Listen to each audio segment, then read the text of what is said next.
이 시대에 많은 불안 요소가 있지 않습니까? 그래서 우리 성도님들에게 참 격려가 되고 좀 위로가 되는 메시지가 강단에서 선포가 되어야 되겠다라는 생각을 요즘 하고 있었는데요. 저는 이제 사도행전 설교를 3년간 지금 했어요. 앞으로 또 지금 18장 왔으니까 마무리되려면은 한 1년 몇 개월 더 해야 되는데 계속 진행시켜 나가는 게 내 고집 아닐까 그런 생각도 살짝 했어요. 물론 이제 하나님께서 지금까지 그 사도행전을 통해서 보여주신 은혜와 축복의 열매들이 분명히 있습니다. 근데 하나님께서 새로운 그 방향 전환을 하면서 우리 교회가 또 새로운 교회가 되고 또 저도 또 새로운 옷을 입고 주제 설교를 제가 안 해봤기 때문에 굉장히 좀 낯설어요. 낯설지만은 이거를 해내야 되겠다라는 그 도전이 있었고 순종하는 마음으로 진행을 합니다. 그래서 주제는 나를 단단하게 하는 영적 키워드고요. 오늘 주제는 천국입니다. 근데 그 주제가 매주마다 그때 주시는 감동과 은혜에 따라서 계속 새로운 키워드들이 나갑니다. 뭐 예배에 대해서, 순종에 대해서, 또 축복이나 또 가정, 다음 세대, 자녀, 또 윤리, 기독교 세계관, 직업, 소명, 충성, 직분 등등 등등 그런 간략한 그 영적 키워드를 통해서 우리가 현 시대에서 어떻게 살아야 되는가, 성경에 말하는 영적 원리가 무엇인가라는 것들을 다뤄보도록 하겠습니다. 말씀드렸다시피 오늘 주제는 천국인데요. 우리에게 가장 익숙한 단어죠. 천국을 누리며 확장하는 사람들이라는 주제가 있고 또 성경에서 말하는 가장 중요한 주제이기도 합니다. 왜냐하면 예수님께서 가장 중요하게 생각하셨던 주제이기 때문에 그래요.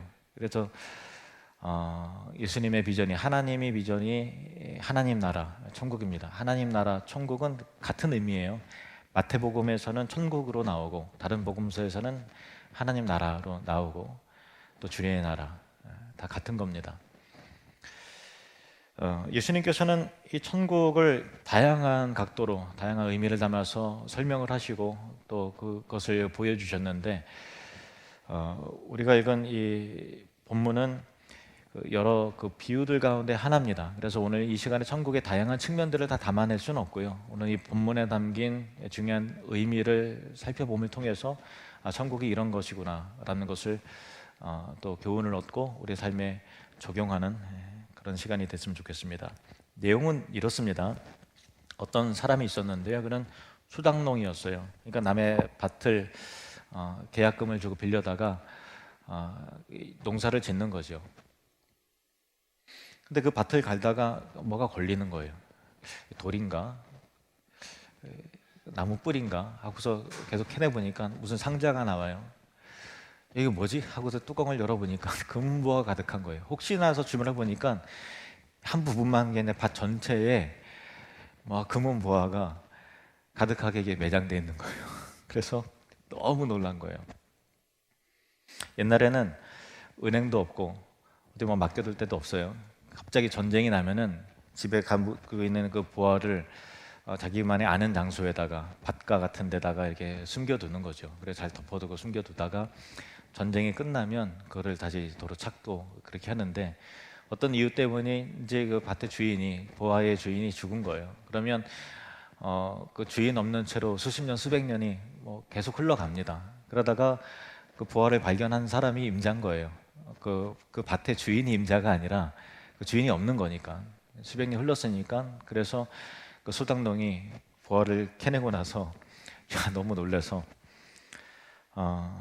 그대로 묻어두고 집에 가서 전에 이거 없으면 절대 안 된다라고 했던 포기 못했던 것들을 집도 팔고 자동차도 팔고 은행 대출도 받고 있는 대로 다 끌어모아서 그 밭을 사는 거죠. 그게 자기에게 이익이니까 그렇게 하는 겁니다. 다른 친구들 눈으로 볼 때는 그 친구가 이상해 보이지 않겠어요? 뭔가 있어요. 웃을락 말락 그 표정은 막 감추는데 억지로 막 아무 일 없었는데 감추는데 그 얼굴이 막 실룩실룩하면서 뭔가 좀 이렇게 미소가 있고, 그리고 갑자기 집을 정리한다 그러고 또 뭐를 판다 그러고 다 하니까 야, 뜨거운 데서 이러다니 갑자기 돌았나? 뭐 더위 먹었나? 그리고 그 그 돌짝밭을 산다고? 그 쓸모없는 비탈밭을 산다고? 너 제정신이냐? 그러는 거예요. 근데 그 마음이, 그 소장농의 마음이 흔들리겠습니까? 니네들이 뭘 알겠냐? 얘는 몰라서 그래 하고서 그렇게 실행에 옮기는 거죠. 그 밭을 사는 것입니다. 너무나 값비싼 보화를 발견했기 때문인 것입니다. 예수님께서 말씀하신 그 비유의 내용이에요. 여기 우리가 기억해야 될 몇 가지 교훈이 있습니다. 천국은 마치 밭에 감추인 보화와 같다. 같이 따라해 보겠습니다. 천국은 마치 밭에 감추인 보화와 같다. 어디 멀리 있는 게 아니고요, 이미 들어와 있다는 것입니다. 우리 가운데, 우리 현실 안에, 우리의 삶 안에, 우리의 공간 안에, 우리 영혼 안에 이미 들어와 있다라는 것이죠. 그러니까 이미 들어온 천국이기 때문에 누릴 수 있는 거예요. 허상이 아니라 실제다라는 것입니다. 누가복음 17장 21절 말씀 보시면 예수님은 말씀하십니다. 또 여기 있다 저기 있다고도 못하리니 하나님의 나라는 너희 안에 있느니라. 어디 있다고요? 우리 안에, 너희 안에 있다. 그러니까 이것은 장소의 개념이 아니라 통치의 개념이에요. 하나님이 다스리시고 하나님이 임재하시고 또 하나님의 이 다스리시는 그 안으로 들어가는 사람이 그 안에 천국을 누리는 것이죠. 예수님을 통해서 하나님의 다스림이 임하기 때문에 천국은 이미 시작이 되었고 하나님 나라는 복음을 통해서 확장되어 가는 것입니다. 그래서 그리스도 안에서 우리는 그분의 능력을 경험하게 되고 죄사함의 은혜 속에서 진정한 행복과 기쁨을 만끽하게 되고 은혜와 평강을 얻게 되는 것입니다. 하지만 이 천국에 또 이중적인 모습이 있어요. 뭐냐면은 기억해야 될 부분은 또 44절 본문을 다시 한번 읽겠습니다. 시작. 천국은 마치 밭에 감추인 보화와 같으니 사람이 이를 발견한 후 숨겨두고 기뻐하며 돌아가서 자기 소유를 다 팔아 그 밭을 사느니라. 감추인 보화, 숨겨뒀다.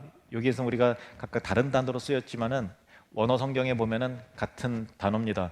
크리프토라고 하는 이거 헬라어 단어인데 헬라어 단어가 크리프토가 두 번 쓰였어요. 감추었다, 또 숨겼다라고 하는 걸로 두 번 쓰인 문맥이에요. 두 번 강조가 된 거예요. 감추다, 숨겨두다, 비밀로 하다라는 크리프토라는 단어가 쓰여졌습니다. 그러니까 부하가 감춰져 있는 것을 발견했는데 도로 감췄다라는 거예요. 그러면 지금 이 시점에서는 그 부하가 보입니까? 보이지 않습니까? 보이지 않아요. 감춰진 상태로 여전히 있는 거예요. 그러니까 감춰져 있다라고 하는 것은 천국의 권능과 그 영광과 그 누림이 우리에게 있는 것 같기도 하지만 없는 것 같기도 하고, 만져진 것 같기도 하지만 만져지지 않는 것 같기도 하고. 무슨 말입니까? 예수님 믿어도 고난이 있더라, 아픔이 있더라, 병이 들더라, 여러 가지 사고가 일어나더라라는 거예요. 그 이유가 바로 이것입니다. 천국은 그리스도 안에서 분명히 들어와 있기 때문에 복음을 통한 죄사함의 감격과 은혜와 평강이 분명히 있지만, 그리고 내 삶의 변화가 분명히 나타나지만 어떤 면에서 보면은 현실 속에서는 없는 것 같이 느껴지는, 감춰진 것 같이 그렇게 경험되어진다라는 것입니다. 우리 모두는 전 세계적으로 지금 어려운 시기를 보내고 있지 않습니까? 예수님 믿는 사람이라고 코로나 안 걸리는 것 아니잖아요. 예수 믿는 사람이라고 금리 인상, 물가 상승 피해가는 건 아니지 않습니까? 여전히 경제적인 그 압박이 있고 참 우리는 초조합니다. 그리고 전쟁이나 또 얼마 전에 일어난 화재 사고나 등등 여러 가지 일들이 우리 신앙인이라고 그런 일들이 우리에게는 딱 이제 건너뛰고 피해가고 요리조리 피해가면서 우리가 살 수 있는 것 아니에요. 이 나라가 어려우면 같이 어려움을 같이 겪는 것이고, 또 공동체가 위기에 겪으면 그 구성원인 사람도 같은 어려움을 겪게 되는 것이죠. 지금 이 시기는 하나님의 능력과 은혜가 마치 감춰진 것 같이 나를 보호해 주지 않는 것 같은 느낌도 들 수 있는 것입니다. 특별한 때라서 그런 게 아니라 우리 인생 전체에 걸쳐서 이런 일들이 있는 것이죠. 하지만 신자는 보는 것에 의해서 살아가는 것이 아니라 감춰진, 보이지 않는 것을 바라보면서 영원한 것에 가치를 두고 살아가는 자가 바로 천국 백성이다라는 그 의미가 이 본문 가운데 있는 것입니다. 고린도후서 4장 18절 말씀 함께 읽겠습니다. 우리가 주목하는 것은 보이는 것이 아니요 보이지 않는 것이니 보이는 것은 잠깐이요 보이지 않는 것은 영원함이라. 아멘. 우리가 주목하는 것은 보이는 것이 아니라는 거예요. 보이는 것은 잠깐 있다가 없어지는 거다. 보이지 않는 그 영원한 것이 훨씬 더 중요한 절대적인 가치가 있기 때문에 보이지 않는 영원한 것을 바라보면서 믿음으로 살아가는 자가 천국을 아는 자요, 천국을 속해 있는 하나님의 백성이라는 것입니다. 지난주 주일에 성탄절이었잖아요. 그래서 다윗의 자손 예수 그리스도라고 하는 주제로 말씀을 전했습니다. 그러면서 다윗의 인생 가운데서 가장 결정적인 우리가 익히 알고 있는 다윗과 골리앗과의 싸움을 통해서 이스라엘의 대표성의 원리, 다윗 한 사람의 그 승리가 이스라엘 전체의 승리이듯이 예수 그리스도의 승리가 택함 받은 하나님의 백성의 모두의 승리요 이김이 됐다라고 하는 이 구속사적인 대표성의 원리에 대해서 설명을 드렸죠. 다윗의 후손 예수 그리스도. 하지만 그럼에도 불구하고 다윗과 골리앗의 싸움 가운데서 우리가 늘 익히 알고 있는 그 교훈도 굉장히 중요한 교훈입니다. 무엇입니까? 다윗은 골리앗을 볼 때 골리앗의 그 3m 가까이 되는 그 외형적인 크기와 우락부락한 그 모습을 바라본 것이 아니라, 눈에 보이는 것을 바라본 것이 아니라 보이지 않는 그 영원하신 하나님, 능력의 하나님, 그 권능이 지금 나와 함께 있다라고 하는 보이지 않는 그 하나님에 주목했다라는 거예요. 그게 바로 믿음입니다. 보이는 위협이 다가오는 어려운 일, 압도할 수 있는 그 정말 숨막히는 그 표면적으로 보이는 일에 주눅들고 두려워 무서워 떠는 여러 다른 백성들과 같은 모습이 아니라, 믿음의 사람은 보이지 않는 하나님의 권능을 바라본다, 하나님의 거룩함을 바라본다 라는 것입니다. 그래서 보이지 않는 그 하나님의 이름을 선포하면서 나아가는 것입니다. 사무엘상 17장 45절 말씀 함께 있습니다.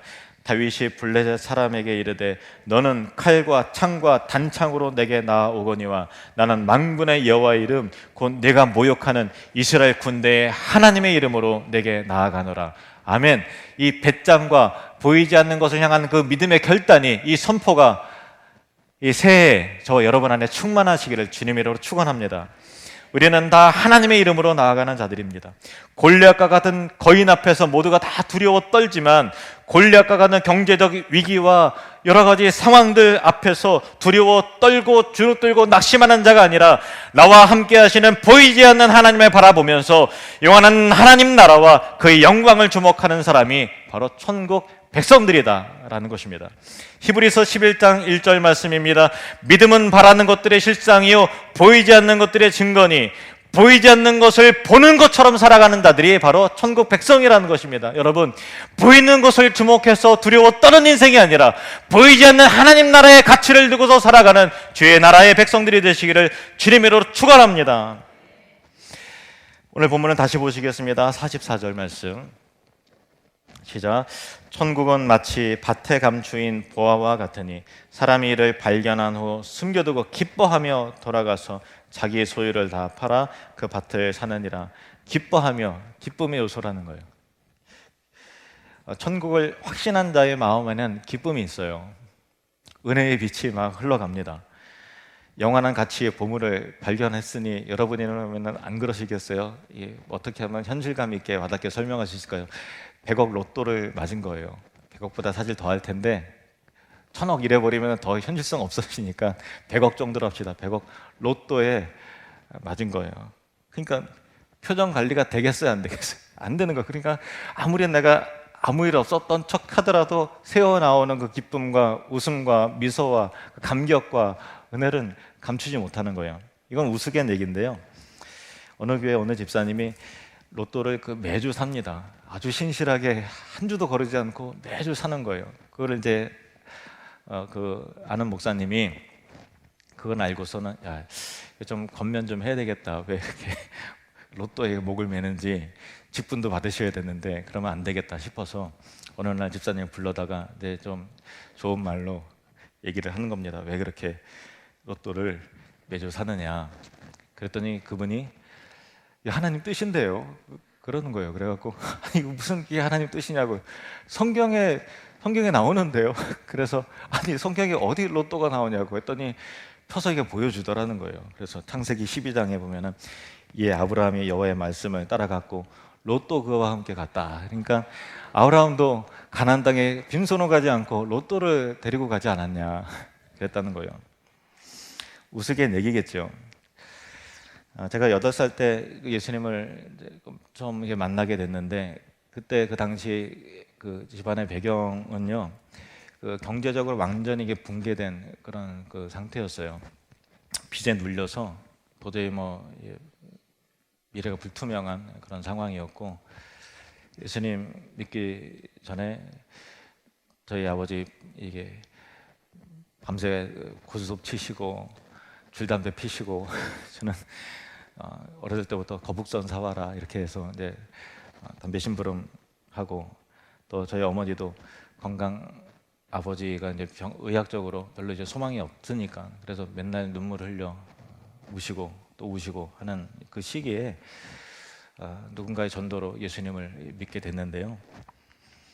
근데 그 예수님 믿고 나서 얼마나 큰 감격과 기쁨과 은혜가 가정 안에 찾아왔는가 하면요, 얼굴 빛이 바뀌는 거예요, 부모님이. 그리고 우리 안에 그 기쁨과 행복감이 막 충만해지는 겁니다. 그래서 여름에 밤하늘에 현관 앞에서 부모님이 앞에 나가서 찬양 부르고 있으면은 저희 형하고 저도 어렸을 때 이제 빤스바람으로 나가서 같이 밤하늘을 보면서 찬송을 하는데, 밤하늘의 별들이 막 십자가 모양인 거예요. 연결되니까.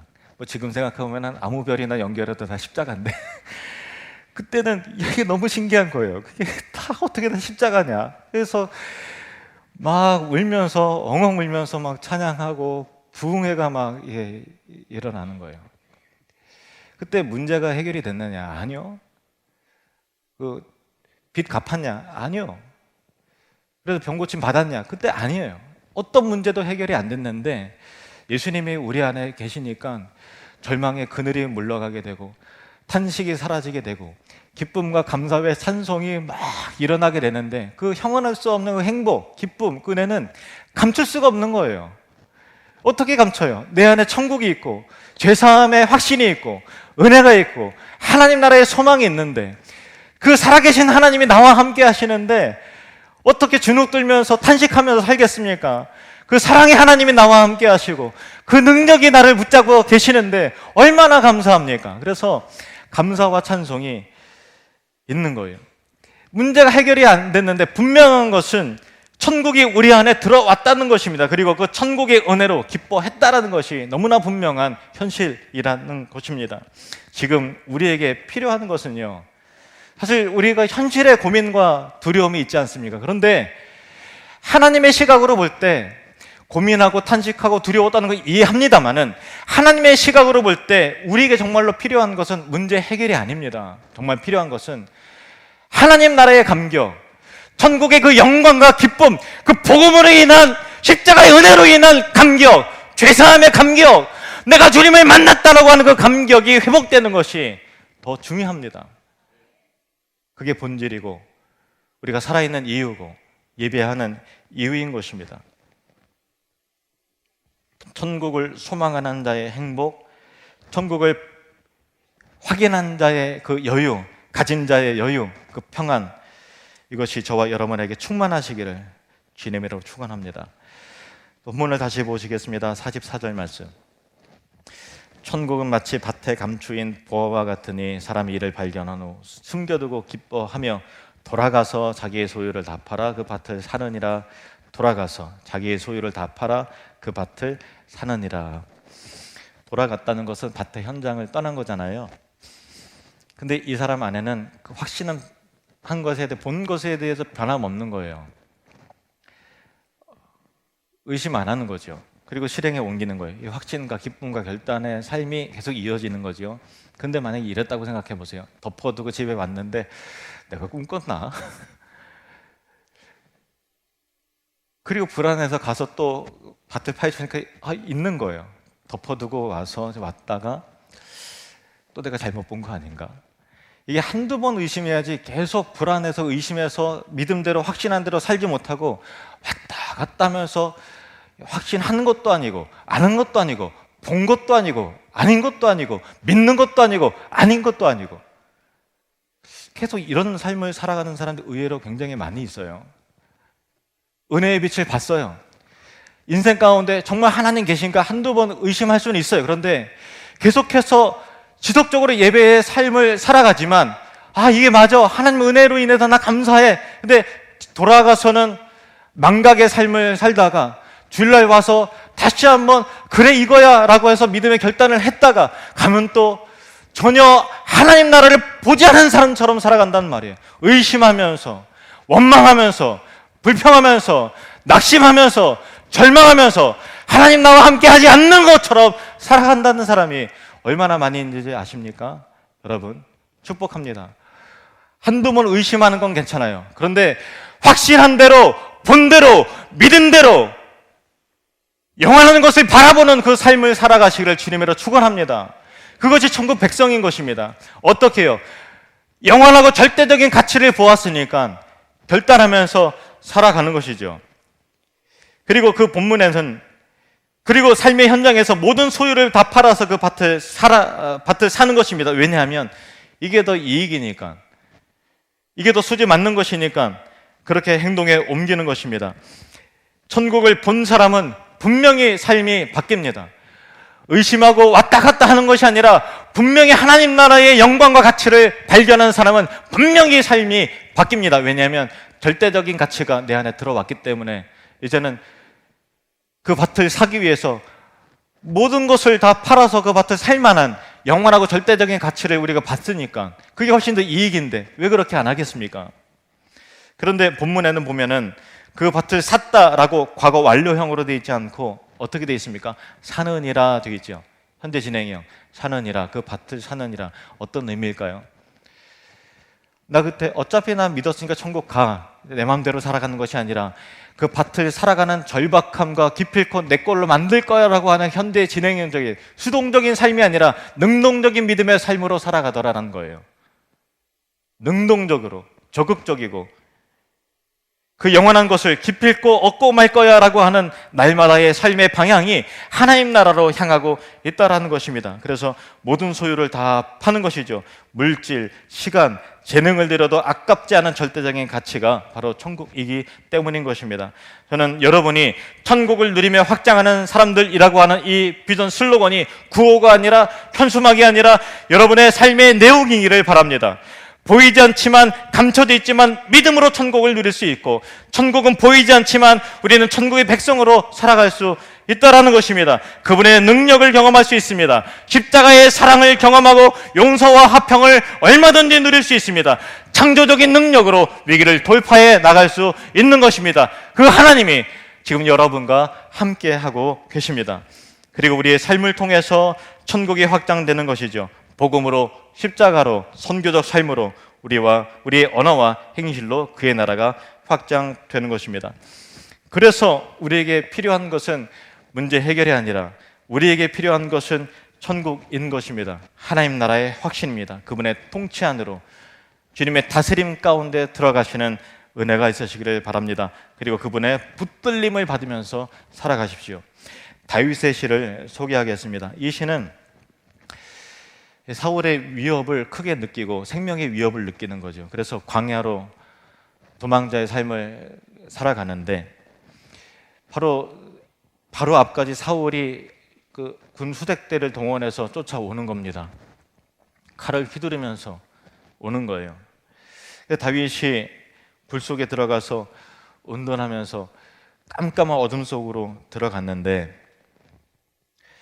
이때 다윗은 하나도 문제 해결이 안 되었던 상황이거든요. 캄캄한 암흑과 같은 상황이니까 고립의 순간 속에서 다윗은 어떻게 기도했을까? 시편 57편 말씀입니다. 시편 57편. 다윗의 믹담시 인도자를 따라 알다 스옕에 맞춘 노래. 다윗이 사울을 피하여 굴에 있던 때에,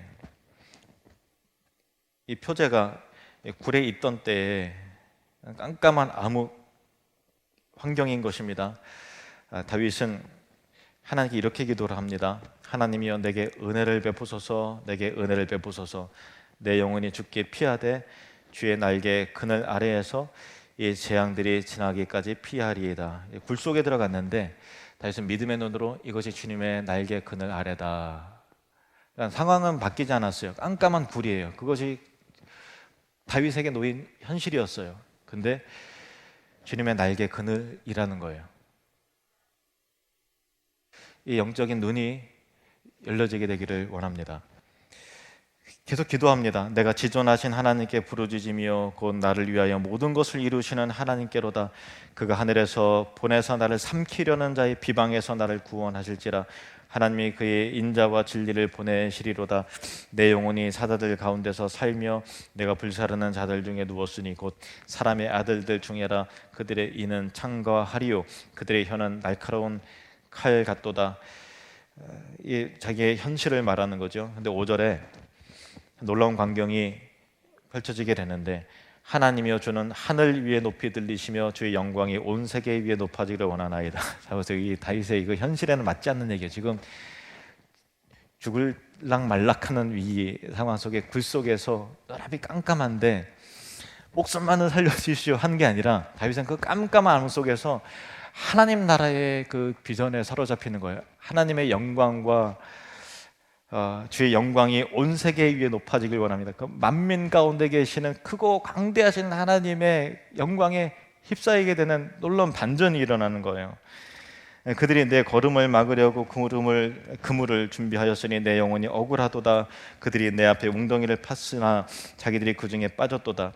하나님이여 내 마음이 확정되었고 내 마음이 확정되었사오니 내가 노래하고 내가 찬송하리이다. 내 영광아 깰지어다. 비파야 수금아 깰지어다. 내가 새벽을 깨우리로다. 9절부터는 우리 같이 읽을까요? 시작. 주여 내가 만민 중에서 주께 감사하며 문나라 중에서 주를 찬송하리이다. 무릇 주의 인자는 커서 하늘에 미치고 주의 진리는 궁창에 이르나이다. 하나님이여 주는 하늘 위에 높이 들리시며 주의 영광이 온 세계 위에 높아지기를 원하나이다. 아멘.